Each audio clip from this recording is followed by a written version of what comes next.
Hey, and welcome to another exciting episode. Two guys, one crypt. How's it going, Chuck? What's up, brother? Hey, Not too I much. got worried at first. I got worried at first because I Why? thought you replaced the music at first.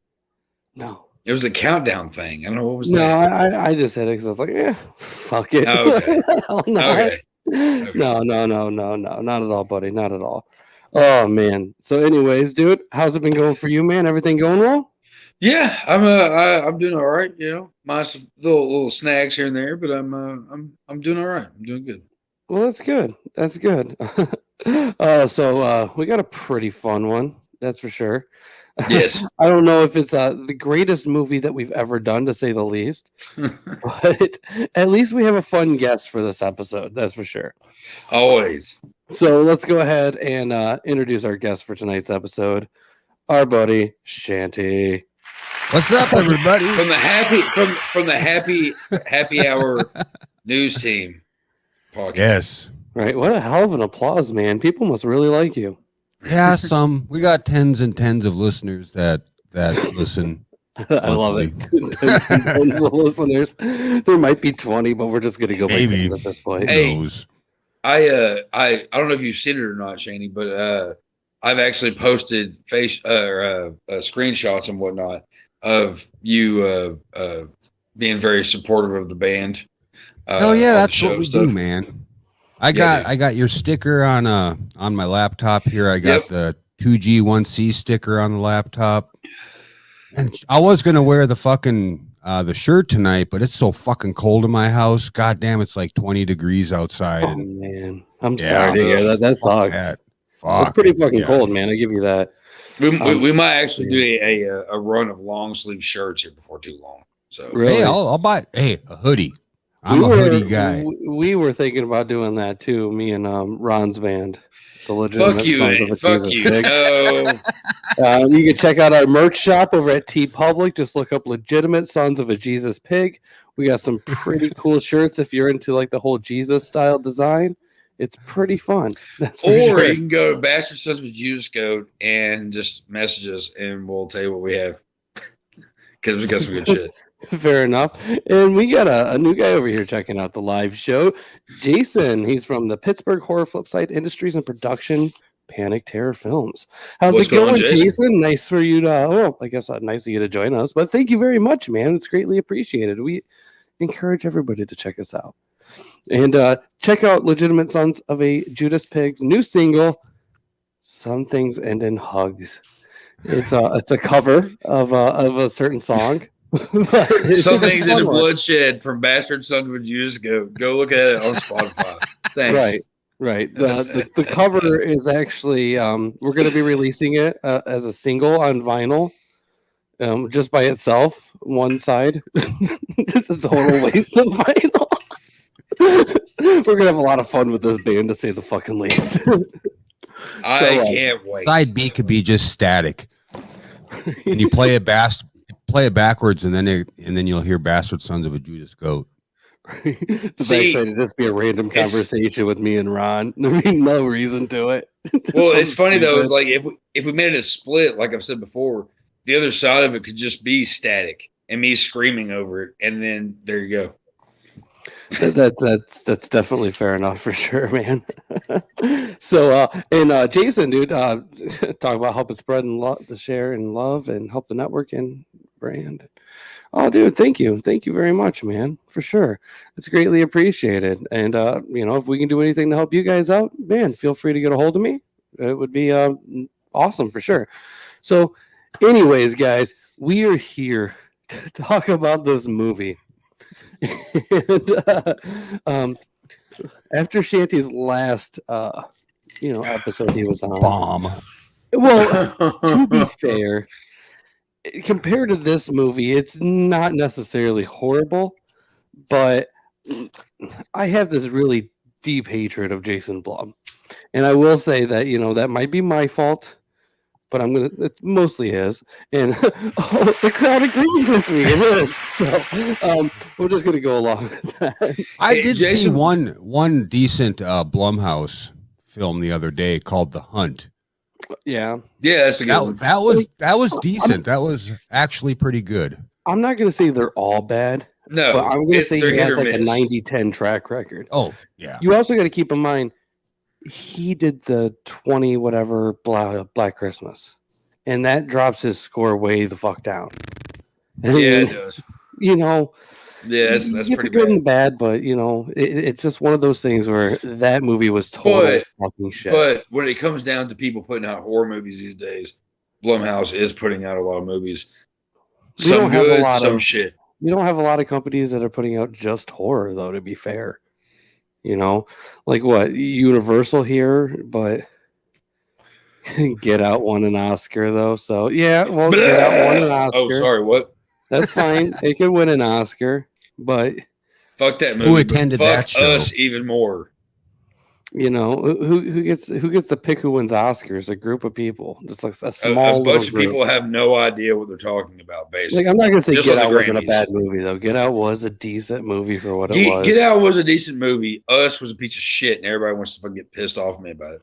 I don't care. I don't give a We're fuck. all allowed our own opinions, you know. Are we? Because these days, I don't even know. That's true. And Us was a piece of shit. There's my opinion. There we go. Right. Well, it is what it is. You know, Ron says he loved Us. Well, whatever, Ron. I love you to death, and I love you. I didn't love Us. Right. Well, you know, like I said, to each their own. You know what? Yeah. Oh, wow. Look at this, Jason. My teacher is Robert Tennell, directed of Creepshow, Stephen King, George Romero. Yes, we're very familiar with that. And he worked with Tom Savini, Steve Johnson, creator of Slimer and Slimer from Ghostbuster. That's actually really cool. Actually, that's badass, actually. Jason, I think you left me a voicemail on my Google Voice about that at some point. So, yeah, I was actually going to talk about that on the next episode of Tales from the Podcast.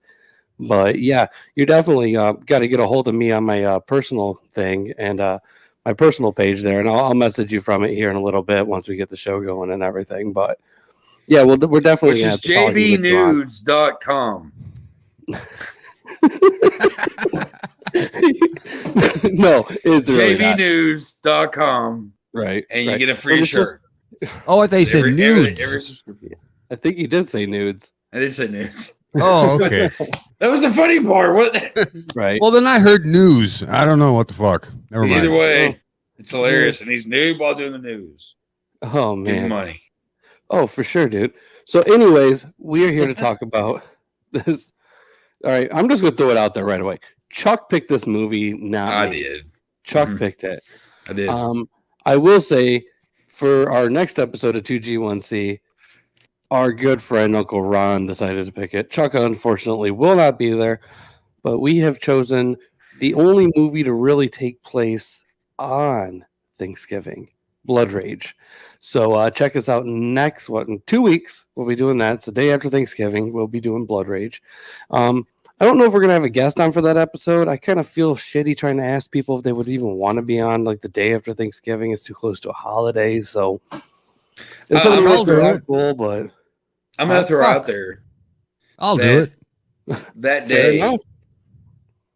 What? That night and that whole time, because I'm going to hold, me and my son are going away on for a week to go spend my mom, my aunt, and most people. And I am writing a story. Right. They call it a family reunion or in Kentucky an orgy. Shut the fuck up. Hey, we're going to Tennessee, man. That shit's legal there. You're not really proving my point to be wrong. But Shaney has a campfire horror thing he does every now and then. And I'm actually going to be working on, because I'm going to be up when everybody else is asleep. I'm going to write a really badass horror story for this campfire tales thing or whatever. And I've got some good ideas, and it's going to be pretty amazing, actually. Fuck yeah, right. Can't wait. Yeah. And Jason says he laughs my nuts off. I'm happy you enjoy what we do, man. So anyways, we're so glad that your nuts are laughing off. Right. So we're going to get into our episode this week, and oh god, it's from 1982. This is very 80s. It truly is. Very But 80s. may I go ahead and say that this is the first movie we've done with a PG rating. Mhm. So that's kind of odd for us too, but just something I wanted to throw out there. This is 1982's One Dark Night, starring, well, I guess, let's see. It was directed by Tom McLaughlin and written by Tom McLaughlin and Michael Hawes. Or For those you don't know whatever. who Tom is, sometimes they come back, and Friday the 13th Part 6, Jason Lives. Got to hang out with him a few months back. Cool fucking dude. There you go. Yeah, you are completely right. Not only that, but he's done quite a bit of other things too. He's Yes. wrote a bunch of things too. He's wrote a lot of TV series. They came from outer space. She Wolf of London. I mean, the dude's done quite a bit of stuff. There's no arguing that at all. Not to mention, his work on Dick Van Dyke and Company too. And a great rock and roll band, the Sloths. Right, true. That was a pretty good damn fucking video. I knew you dig it, man. That was pretty good. Right. He's even done a little bit of acting, like in Critters 2 and stuff too. So, like, the dude's been around, that's for sure. There's no arguing that. I will say though that if I was him, I would try to take this off my IMDb page compared to some of his other work. We'll get into that though. This movie stars Meg Tilly, Melissa Newman, Robin Evans, and also has I can't really say it's starring, but he is in the movie, Adam West. And it's something just weird, but like, I think this might be the only horror film that he's in, even though he's not in any horror scenes. He's done some Scooby-Doo stuff, which I guess is probably about as close as you get. I couldn't get past I just couldn't see him as, who would have been a better actor for this. It's hard to think of actors that would have been a better actor in 1982. I think Adam West was great. I kept expecting Batman. Right. I saw Batman the whole fucking time.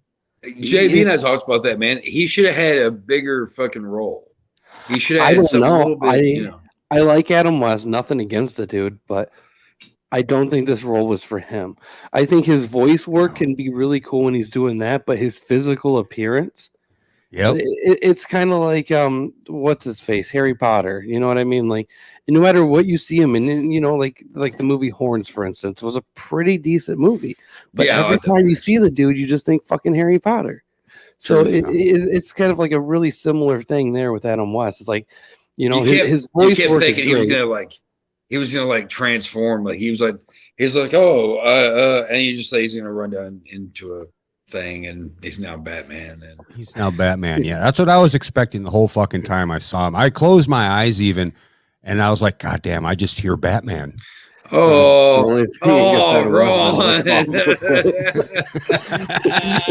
David, thank you, man. Daniel Radcliffe. That's right. That's his name. Thank you. No, Ron's comment was fucking great, though. Yeah, that was a good one. That was a good one. Not wrong either. Like, a very, very true statement. So, Adam West, though, was a true. He was a good actor. For what he was, not Batman. In this movie, not in this movie, no. But he was a great character for what he was, a character of himself, and Family Guy and all that shit. Right, and this has one of your early loves, Meg Tilly, in it. Oh, I love Meg Tilly. What Psycho 2, Body Psycho Snatchers. 2, Psycho 2. Well, she's in a bunch of shit. There's no arguing that at all. I love her sister Newman too. She's been in a ton of things as well. She was one of those that was like instantly popped out to me, like, oh, I know who that is. Yeah.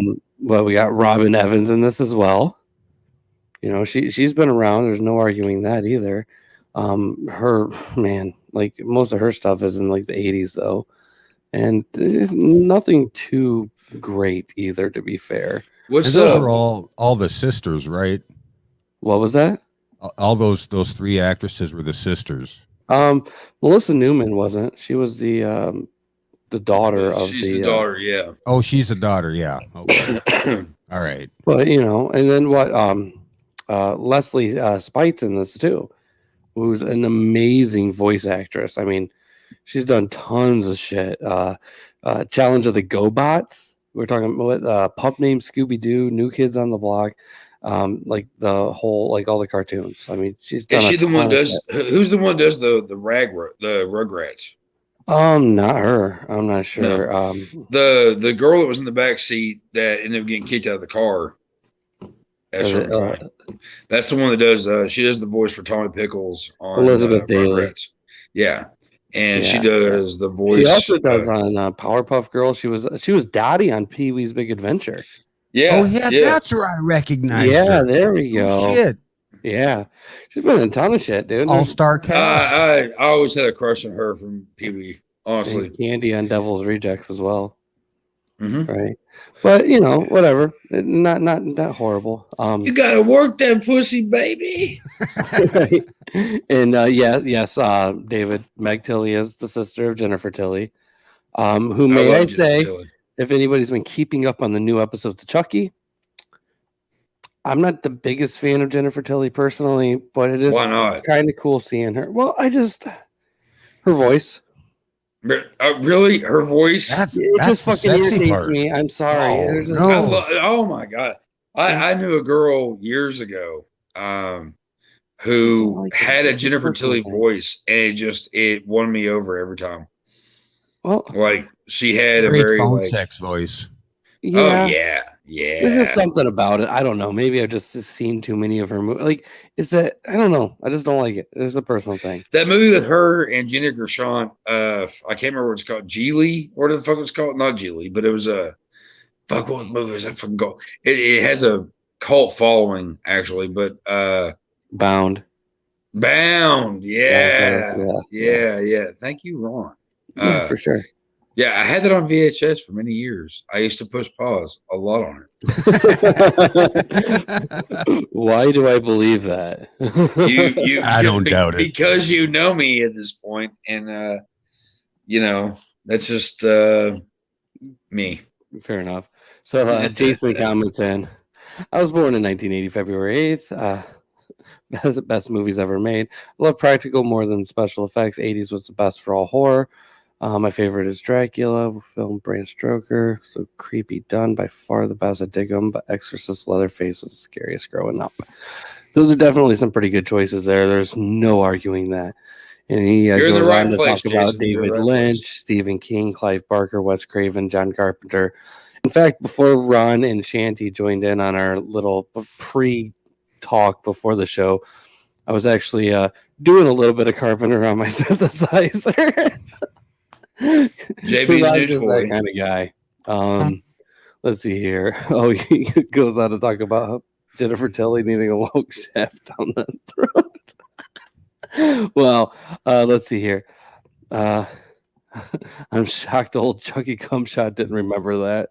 Talking about that movie.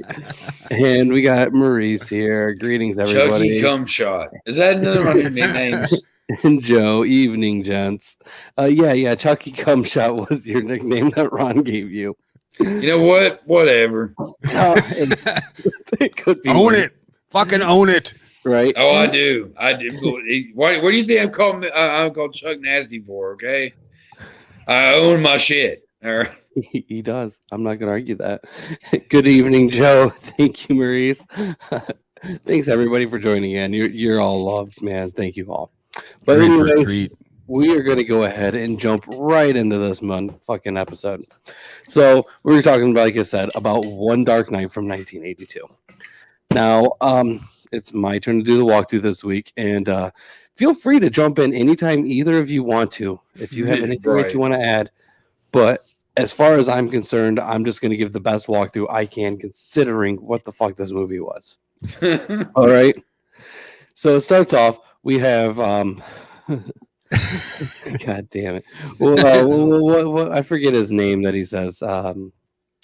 What's the guy's name? Vander something or it's not Dockstader, is it? No, it's Romovich or whatever. Carl Vander. Yeah, Romovich. So he ends up dying, but before he dies, he's found with all these other dead women.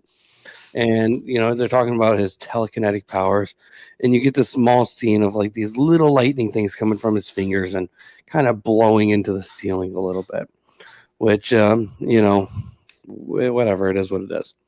And then it jumps over to the sorority girls, and they're pretty much hazing this one girl the entire movie for about 35-40 minutes until we get to the point where they get her into a mausoleum where this guy was recently put to rest. And literally, no joke, I've talked about this movie for about 4 minutes. We're about an hour into the movie now. The first like 40 minutes of this movie is just straight fucking bullshit. Did you notice the headstones in the cemetery? What about None them? of them had names except for one. No, I didn't even pay attention to that. It No. was Myers. Really? Like Mike Myers, yeah. I didn't know. I didn't notice Yeah. that shit. I didn't either. Yeah. That's interesting. Let's see here. Ron, he does own a giant bag full of his own poo. I'm talking about how you said something about shit. Me? Yeah. And then we got Joe. What the fuck is that neon shit? Chuck is drinking, LOL. Oh, I feel I'm like it's drinking probably whiskey. Faygo. Oh, what the hell is that? Faygo Moon Mist. Oh. Whoop whoop. And Still on Chuck the back to ICP. show. No, I'm Hey, joking. I love me some ICP, man. Whatever. little Moon Mist with little JD. Right. Fuck yeah. Whatever. I can't say much. That press pass back there was given to me for free from the guys that like Twisted and shit. So, anyways, to get back into this movie.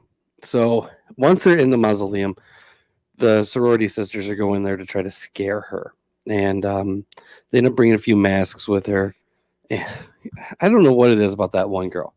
Always having a fucking toothbrush in her fucking mouth. Oh God, that bothered the fucking shit out of stupid. me. According to Chuck, it's something that people did in the 80s. I've never seen It it. was a nervous thing that a lot of people who were addicted to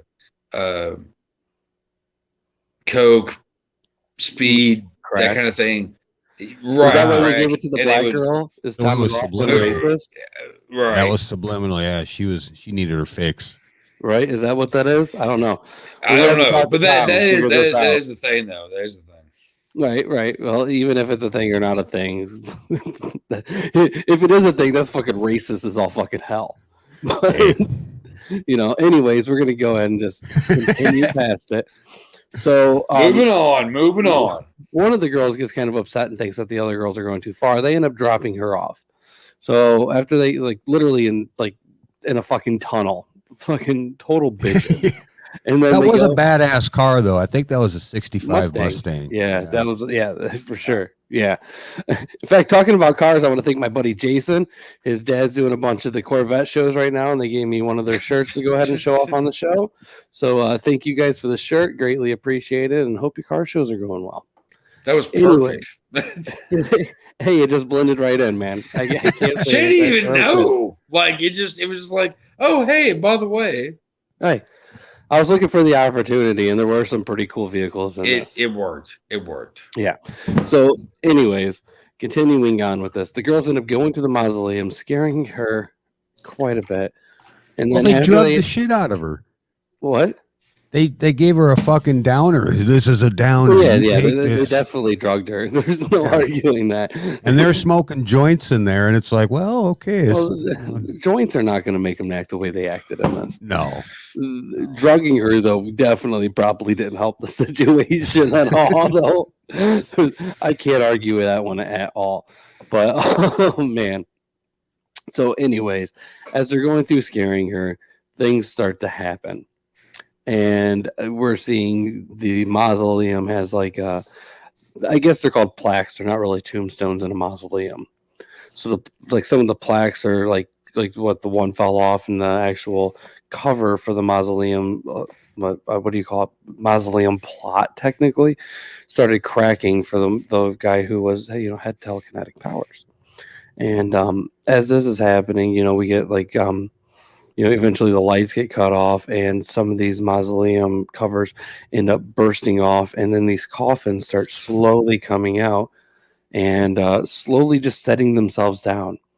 And as soon as we think we're going to maybe get zombies, we don't. We just get floating dead bodies that bump into two of the girls until they die. See, I was wondering if they died. Oh no, yeah. But like okay, all we the got a corpses that body they fell count. on them, they like suffocated, right? Yeah. They Well, suffocated frightened them them to death. I mean, that would scare the shit out of me. Suffocation. Bumped them to Dead. death. They just bumped them. They bumped them a That- bunch of fucking times. Just think That's about what- that. That's pretty That's much the name. what that. That's the name of my next story. Is Suffocation of the Dead. That's Oh my god. Hey, what that Andy Warhol looking guy that used to work with this guy? Remember, he came to the daughter's house and started talking about he could reanimate dead things, but not bring them back to life. Just with his telekinetic powers, he just moved them. So I'm thinking that's what he was doing. He was just Yeah, they weren't reanimated by any way. no. He was just moving these bodies around, except for one. There was one that actually punched through, grabbed the guy when he was coming there to save his girlfriend, and knocked him out. Which that was an actual like an arm, like an actual living arm. that right there was more of a zombie than the other ones. Yeah. But we didn't see any more of that guy. no. But after this happens, and those other two girls that were trying to scare the one end up dying from being bumped into a lot of times. Watch yourself if you go to any metal concerts. If you get bumped too many times, you might die. Just or not, land. because if they don't crowd, whatever. So, anyways, after they end up dying and her boyfriend's there and ends up getting knocked out, that guy is they don't really explain what's trying to happen here, because at the same time this is going on, his daughter ends up like trying to see what's going on at the mausoleum. Maybe like they kind of hint out that she has not really telekinetic powers, but can kind of like, what would you call it, like almost like an astral projection type thing, where she's able to go somewhere and see what's happening. Yeah. So she precognition too, because when she was sitting there during the wake, she was actually seeing what was going to happen later that night or whatever later that same. I don't know if it was the same night or not. No, they don't really explain a lot of this movie and what's actually going on with it. Kind of irritating in a way, to be honest with you. But anyways, after that ends up happening, he's sitting there and they don't really say what they're doing. He ends up like his casket comes open. We get this huge purple glow, and he's sitting there trying to reach his hand out, and he's not really alive. He's not moving or anything. His hand's going up to the girl's face, and there's like these electric things, like beams, or I guess like almost like a lightning type thing, coming out of his eyes a little bit. Well, there's 15 minutes of like women being like, there's like 15 minutes of like both of them being like hit across the room, right, from touching his face or him touching their face. Well, it's his daughter that's doing that, that's being thrown, and the other girl's not being thrown from it. He's trying to. No, she throws her from it though. Huh? Oh yeah, she throws her from it. She's like, go, and like she's like hits her against the fucking wall. But they never really explain what's he doing. You know what I mean? Yeah, that I didn't understand. Like, maybe he was trying to suck her life force and become alive again or something or some shit. Right. No, who knows? I don't know. But luckily, she had a makeup mirror with her. Yes. Like most 80s movies, you can reverse anything by putting it in a mirror. And it ended up melting his face. Credits roll. Yeah. Like, that was some of the best special effects for that scene right there, where his face kind of imploded and melted away from itself. Right. It kind of it almost reminded me of like I don't know. I'm pretty sure they probably still have them now, but I know I had a bunch of them in like the early 2000s and late 80s or late 90s of like those candles of like a hand, and you'd light the fingers and it would melt and you would see the bone and the muscle and all that stuff. It kind of had like that kind of an effect to it. It was like I felt like it actually almost had like a Fulci feel to it. Like kind of. You know what I mean? Like that kind of cheesy, kind of like in the gory, like oozing stuff or whatever. Like that was the parts that I actually really enjoyed of the movie. Just I'm a Fulci fanatic, but yeah. Yeah, right. And she lives. Literally that, like the credits end up rolling like right away too, though. Like it ends fucking quick once that happens. What did you think of the caretaker for the mausoleum? When he was remember sleeping? him? No, didn't he look like the troll off of Ernest Scared Stupid? I had to look his name up on IMDb, and that's the only credit he has is this movie. But he looks just like the fucking troll on Ernest Scared Stupid. I guess in a weird way. He definitely didn't have two noses. No, but you leave now. And I was like, holy fuck, dude, I've seen that guy somewhere before. He thought it was Ernest Scared Stupid. I love it though. I do love that movie quite a bit. That's definitely we talk about it a lot. We talk about that movie. We've probably talked about it more times than most people have ever talked about that movie in their life. Yeah. It was a good movie. Right. It was a very good movie. So anyways, that's a pretty brief description of One Dark Night. Let's go ahead and talk about what we thought about it and what we would rate it on a scale between 1 and 10. And Chuck, why don't you go ahead and lead us off, buddy? Oh shit. All right. So I heard about this movie because if anybody's paid attention, I spent a weekend at the Jason Lives camp in Georgia.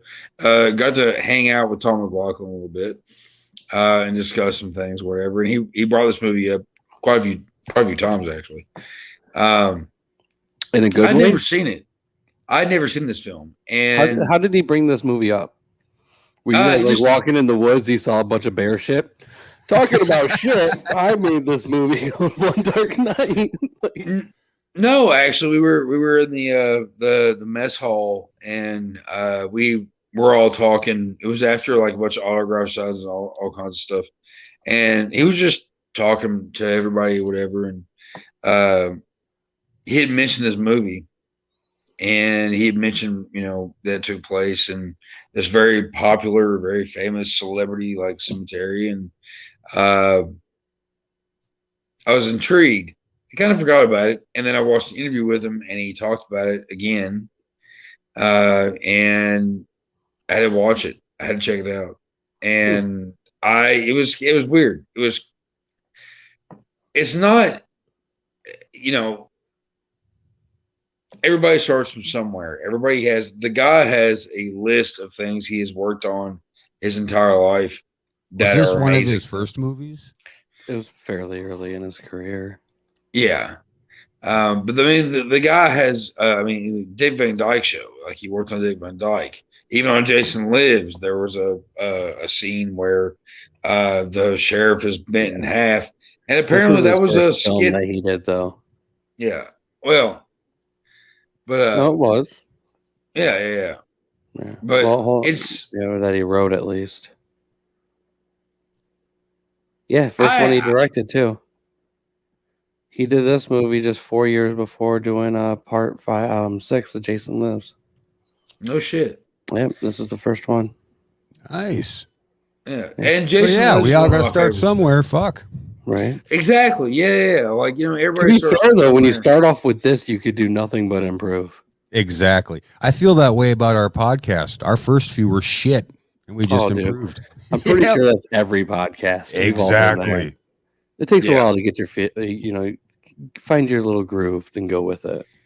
Yeah. Oh yeah, definitely. This film is the first, I guess, 45 minutes of this film is a bunch of filler for the most part, and then the good shit comes later on. It's kind of like almost like the worst like Fulci film that you can think of, because it's kind of a slow burn. You kind of get the idea of certain things, but there's still some shit that needs to be like answered. I don't hate this movie though.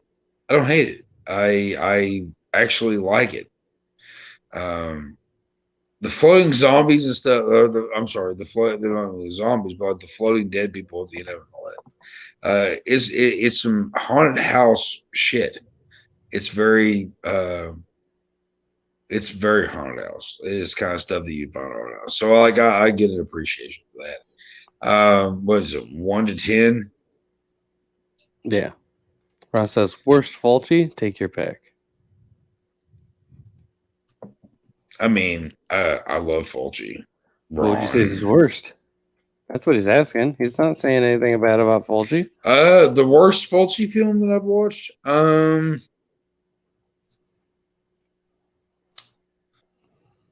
So far it's Manhattan Baby. I can't get really into that one. Manhattan Baby is probably my least favorite at this moment. Really? Yeah. That is your least favorite. He has quite a few to pick from, to be fair. Yeah, but there's at least 5 that are classics that I watch frequently. I would say The Beyond, Black Cat, Zombie. House of the Cemetery, City of the Living Dead, New York Ripper. Yeah. I love New York Ripper. Oh, I love New York Ripper. Right. That's a good one. Well, that's fair. I don't think I've seen too. I know the dude has a ton of movies out there, but I can't think of too many that I would actually say. Like, which one would I consider his fucking worst one that I've seen? I saw one a while back. I mean, this was a while back. I don't know. I'd have to rewatch it, but White Fang, I didn't really care for it. Oh, Fulci's White Fang? Yeah. Yeah, that was very early. Yeah. But yeah. Anyways, what did you say your rating was? You don't know? I honestly, I'm gonna say 6.5. 6.5? Okay. Yeah, All 6.5. Pretty generous. Yeah, I'd say. Shanty, how about you, buddy? Where do you fall on this one? It wasn't a bad movie. Mr. Nasty said here I could find it on Amazon, but I canceled that shit a while ago, and they wanted me to pay. What? On Tubi? Well, I found this shit on YouTube, so I watched it. So I'm the one more YouTube count on YouTube. So it has like 10 now. I can't say that I'd ever probably search it out and watch it again, but you know, like he said, it was a slow burn at first. Last 15, 20 minutes were the best, is when those corpses were floating. Yeah.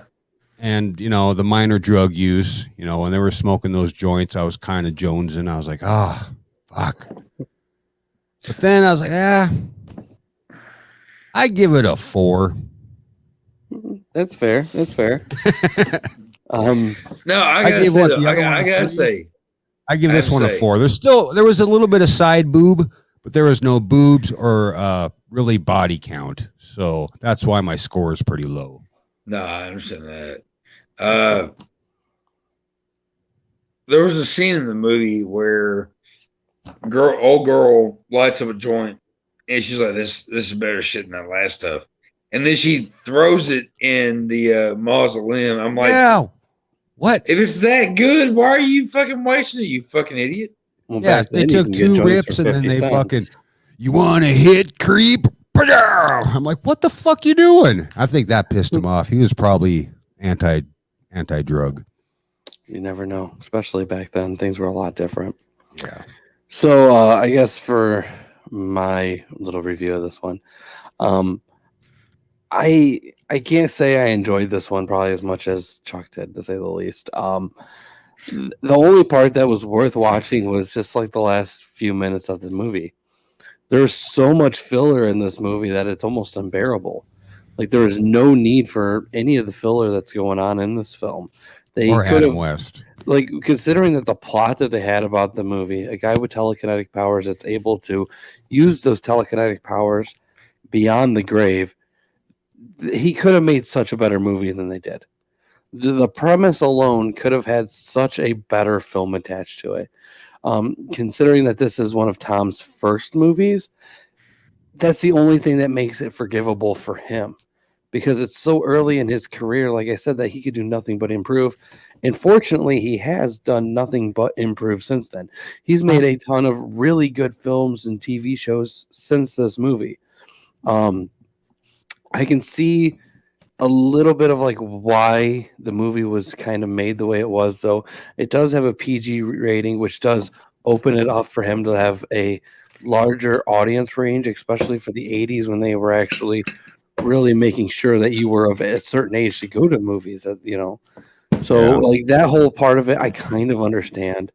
The fact that he was able to get Adam West in his first movie is pretty cool there too, regardless of the whole thing with Adam West not really being a huge part of this movie. He was almost like a long-term cameo, if you will.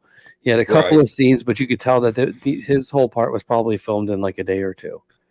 Not a huge part of this movie whatsoever. The floating zombies, they're not even zombies. The floating dead people. I'm sorry, it was fucking stupid. They was kinda bumped into stupid. people until they died. Like I didn't. That doesn't have anything for me. There's no draw there for me personally. The gore with it wasn't horrible though. The effects going along with it, they were all practical effects. They were great. The maggots on them and everything, and inside of them, that was kind of cool. It kind of gives it a very realistic kind of view on what happens to a corpse. But as far as like the whole, telekinetic powers and stuff, it was just kind of ridiculous at the point. But just it just is what it is. It could be much worse though. Overall, though, I'm gonna have to go ahead and give this like a 3. Like the practical effects in it is kind of like all that saves this one for me personally, and it's just because I'm a big fan of practical effects. As far as the rest of it, though, it was just garbage. There was nothing going on for it that I enjoyed. Chuck had to use the bathroom, so he stepped away. I thought he was giving you like the death stare. I'm like, holy shit, No, man, I'm he's pretty sure pissed. he just froze there. He probably moved his phone because he does it on the phone, unfortunately. So it is what it is. You get take it for how it is. There he goes. And he is back. So yeah, like I said, I'm going to give this a 3 personally. The practical effects were the only thing in this movie that I personally enjoyed. The rest of I will say flat out, I will not go and watch this movie again. It is nothing I will search out. And if anybody comes up to me like, "Hey, I'm really looking for a PG horror movie so I can sit there and watch this with my kids," I won't even suggest this. So that's just how I feel about it personally. Now, I'd rather just be like, if you're gonna watch a horror movie and you're trying to have a really low rating on it, something not too scary, I'll suggest fucking House because House is perfect for that. Classic. It's not. Oh, No. I remember watching that when I was younger. That was good. Right. And then the weird like kind of racism thing there of like the whole would you say like they made it where crackheads always had like a toothbrush or what? Like, first off, I'm not sure. That might be total bullshit because most crackheads don't brush their teeth. You can totally fucking tell. It's the chewing aspect. But a toothbrush? Yeah. And then to give it to the only That black just- girl, it's very cringeworthy. It is. It's I don't know. It's a very odd choice. Well, they even asked her in the movie, why do you keep chewing on that? She just said she liked the way it tastes. Which is even more weird because what the fuck does it? What is it? A Nylon. toothbrush? Yeah, Fucking nylon. Yeah. there's nothing there. I don't. I personally don't understand that part of it, but whatever. It is what it is. Could have been. Yeah. Could have been much It better. could have been They Come Knocking. Maybe they'll do a fucking remake of it, and it'll be better. It'll be better. I don't want to see this remade. I don't want to see anything going with this again. Well, with a title like One Dark Night, that right there intrigued me. I was like, well, fuck. And then you said, the synopsis of the movie, some girls get trapped in a mausoleum. Well, fuck. Hey, you never know what could happen there. Right. Yeah. The synopsis of the film is as a part of an initiation into a club called the Sisters, which is definitely like a, like not what I call it before, like a sorority type thing. Yeah. A young girl must spend the night in a mausoleum. That synopsis makes this movie sound like it might be good.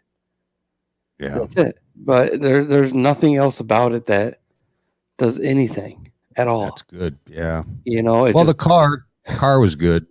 I like that car. The car looked cool. There's no arguing that, I guess. But as far as like the actual movie itself, there's nothing there to really move the story along. They don't No. explain enough. There's not like, and don't like. I understand that sometimes less is more, but in this situation, less is as confusing as fucking shit. What he was doing at the end there, having like those electrical pulse things going through his eyes, holding that girl's face, like, what's he doing? Yeah. Well, we're not going to tell you. They should have just let that happen, because the way the sister or the daughter was walking up to her, she was in no fucking hurry to save her life. No. So I was like, well, maybe something cool is going to happen. No. But no. No, and then it does the most PG thing you could do in a horror movie and reverses it with a fucking mirror. Yeah, there was a little foreshadowing there when she pulled it out at the wake. And she started is the doing mirror technically like the Chekhov's gun part? Yeah. Yeah. It was, I don't know. To me, it wasn't that good, but whatever. Fortunately, I'm pretty sure our next movie is better. We will see. Well, I want to be on a show where there's a good fucking movie. Right. Well, we're doing a Thanksgiving movie next time, so it's a little bit different than a regular episode. I'm going to have to get a hold of you and be on the other show with Tales from the Podcast as we go through the Tales from the Crypt series. Yeah, I've been listening to that. Oh, that's the last one I think I heard was Bordello Blood. Bordello. Oh God, it's a interesting film to say the least. Once again, some shit that made no sense. No, but a lot of things, especially in that time period, did not make sense. No. I will say, eventually, somewhere down the road, Chuck, we're gonna have to do Frankenhooker because I think that'd be a fun one for us. Yeah. We'll always have a blast with it regardless. So anyways, Shanty, why don't you tell everybody where they can find you? I'm in North Dakota, freezing my balls off. So you want us to go to your house? What's your address? Well, yeah. You wouldn't find it. We're a happy hour news team. We bring you the news you didn't fucking know you needed to hear, all the fucked up shit on the internet. You could find us Twitter, Instagram, all the podcast platforms, I hope.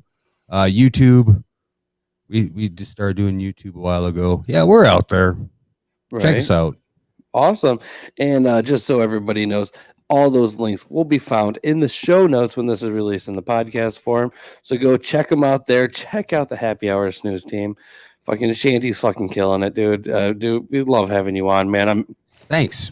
I love being on. This is a better movie than the one that you picked, but for some reason, I'm sitting there telling Chuck like we gotta do a better movie than the one he did, and Chuck's like, okay.